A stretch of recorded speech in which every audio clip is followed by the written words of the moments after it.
कुछ important update हैं जो आज की इस वीडियो में डिस्कस कर रहा हूं। सबसे पहला और इम्पोर्टेंट अपडेट आपके सामने ये आ रहा है कि कहा जा रहा है 576 पोस्ट पटवारी की डायरेक्ट रिक्रूटमेंट वाली, यानी कि जहां पर आपका एग्जाम होगा, एग्जाम के बेसिस पर सिलेक्शन होने वाली है। इन्हें आइडेंटिफाई कर दिया गया था और इन्हें रेफर कर दिया गया जेकेएसएसबी को रिक्रूटमेंट के प्रोसेस के लिए। अभी हाल ही में 32,000 का नंबर बताया गया था कितनी वैकेंसीज वैकेंट है, तो उसी में से 576 पोस्ट होंगी। वो आइडेंटिफाई करी गई तब जेकेएसएसबी को रेफर कर दी गई है। और जेकेएसएसबी का कहना होता है कि जैसे हमारे पास वैकेंसीज रेफर होके आते हैं, हम उसी के अकॉर्डिंग एडवर्टीजमेंट वगैरह करते हैं। अब रेफर हो चुकी है तो उम्मीद करते हैं जेकेएसएसबी जल्दी ही पोस्ट को एडवर्टाइज वगैरह करेगा। तो पहला अपडेट आपके सामने ये आ रहा था, जो भी एस्पिरेंट्स पटवारी की तैयारी वगैरह कर रहे थे वो कंटिन्यू कीजिएगा, और जिन्होंने अभी तक पढ़ना स्टार्ट नहीं किया था वो बेसिक कंसेप्ट अपने क्लियर कर लीजिएगा।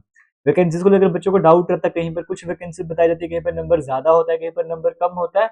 बट इतना है कि वैकेंसीज रेफर हुई हैं। अब एक ऑफिशियल न्यूज के द्वारा भी कहा गया, वैसे भी सर्कुलेट हो रहा है, तो हो सकता है कि 99% या 100% सही भी हो सकता है। आप अपने एग्जाम की तैयारी कंटिन्यू रखिए, कोशिश कीजिए अपनी तरफ से बेस्ट एफर्ट्स लगाए जाए। बाकी स्कैम वगैरह नहीं होनी चाहिए, वो हम उम्मीद ही कर सकते हैं।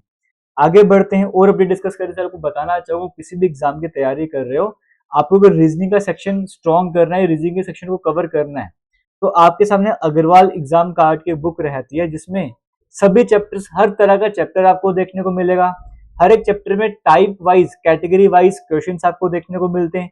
उनके शॉर्टकट्स होते हैं और शॉर्टकट को समझाने के लिए एग्जाम्पल भी दी होती हैं। तो इस तरह से बुक आपके लिए बेस्ट रहने वाली। अगर आप परचेज करना चाहते हो, आपको वीडियो के कमेंट सेक्शन में लिंक मिलेगा, डिस्क्रिप्शन बॉक्स में लिंक मिल जाएगा। और अभी बेनिफिट करने का, परचेज करने का बेनिफिट ये है कि अभी होली सेल भी चल रहा है, जिसके अकॉर्डिंग 45% ऑफ मिल जाता है। आपको कोड यूज करना है होली 2025। आगे बढ़ते हैं। दूसरा अपडेट है फॉरेस्टर के केस को लेकर। फॉरेस्टर के केस की बात करें, हियरिंग होनी थी, अब नेक्स्ट डेट यहाँ पर मिल चुकी है 1 अप्रैल की। मार्च के मंथ में वीडियो बना रहा हूँ, अप्रैल को शिफ्ट कर दिया गया है। अब जेकेएसएसबी का ये रहता है कि पहले तो एडवर्टीजमेंट आते नहीं है। एडवर्टीजमेंट आते हैं, जैसे जेकेपी कांस्टेबल के एग्जाम हुआ, उसका क्या केस चल रहा था, क्या हुआ, क्या इंक्वायरी बैठाई गई थी रिजल्ट के बाद, कुछ अभी तक सामने नहीं आया। या तो रिजल्ट आ जाता है, रिजल्ट में कुछ इशू वगैरह बन जाते हैं, या फिर जेकेएसएसबी के एग्जाम का नोटिफिकेशन आने के बाद बड़ी जल्दी एग्जाम करवा दिया जाता है, नोटिफिकेशन आने में टाइम लगता है। और कई बार क्या, तो नोटिफिकेशन आने के बाद ये केस चलते रहते हैं, तो इस वजह से भी डिले चलता रहता है। अब इसमें सारी गलती मैं नहीं कहूंगा जेकेएसएसबी की होती है, कुछ स्टूडेंट्स भी यहाँ पे इन्वॉल्व होते हैं, उसी की वजह से सारा डिले होता है।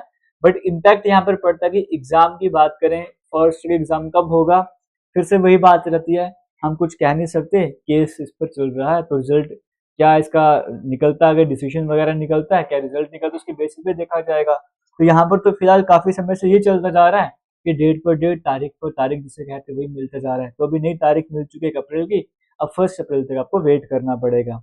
अब इंटरवीन करना चाहिए, थोड़ा सा कोशिश करनी चाहिए कि प्रायोरिटी बेसिस पे देखा जाए और जितनी जल्दी हो सका है केस को डिस्पोज वगैरह करने की कोशिश करें, प्रॉपर रिजल्ट वगैरह निकल जाए, सो दैट आगे एग्जाम कब करवाना है, कौन एलिजिबल वगैरह, वो सब कुछ क्लियर किया जाए। तो थोड़ा सा इंटरवीन करना पड़ेगा और कोशिश करना पड़ेगा कि प्रायोरिटी बेसिस पे देखा जाए। ऐसे तो डेट इसकी आगे मिलती ही जाएंगी, और जो 24 निकल गया, 25, 26, 27 क्या पता क्या क्या निकलता जाएगा, और वैकेंसी को वापस लेना पड़ेगा। नेक्स्ट अपडेट है एज रिलैक्सेशन को लेकर। सब इंस्पेक्टर की पोस्ट की बात करते हैं। यहाँ पर कहा जा रहा है इस नोटिस के अकॉर्डिंग, अगर देखा जाए तो जेकेपी की बात करेंगे, जम्मू कश्मीर पुलिस फेवर में नहीं है एज रिलैक्सेशन प्रोवाइड करने की, चाहे वो कांस्टेबल की बात करो, चाहे सब इंस्पेक्टर की बात करो, क्योंकि कहा जाता है कि यहाँ पर 28 ईयर्स हमने मैक्सिमम एज लिमिट सेट करी गई होती है, और ट्रेनिंग खतरनाक होती है, उसके लिए एज लिमिट बेस्ट रहती है। तो इस तरह की बातें बताई गई, बाकी डिपार्टमेंट से अलग रहने वाला है, तो इसीलिए हम इसके फेवर में नहीं, तो एज रिलैक्सेशन नहीं प्रोवाइड करी जाएगी, चाहे कांस्टेबल के एक्सपीरियंस हो, चाहे सब इंस्पेक्टर के एक्सपीरियंस हो।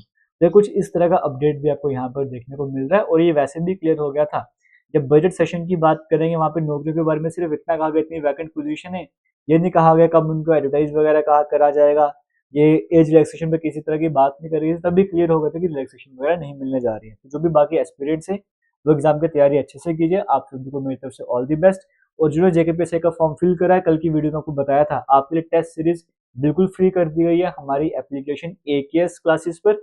आप वहां पर जाके टेस्ट सीरीज को बिल्कुल फ्री में, वैसे तो पेमेंट का ऑप्शन वहां पर आएगा, बट अब बिना पेमेंट के भी वहां पर जो है कंटिन्यूअल सेक्शन जाके किसी भी टेस्ट को आराम से अटेम्प्ट कर सकते हो, आपकी अपनी मर्जी के अकॉर्डिंग। आप अपनी तैयारी वगैरह भी चेक कर सकते हो, रैंकिंग भी दिखी जाती है।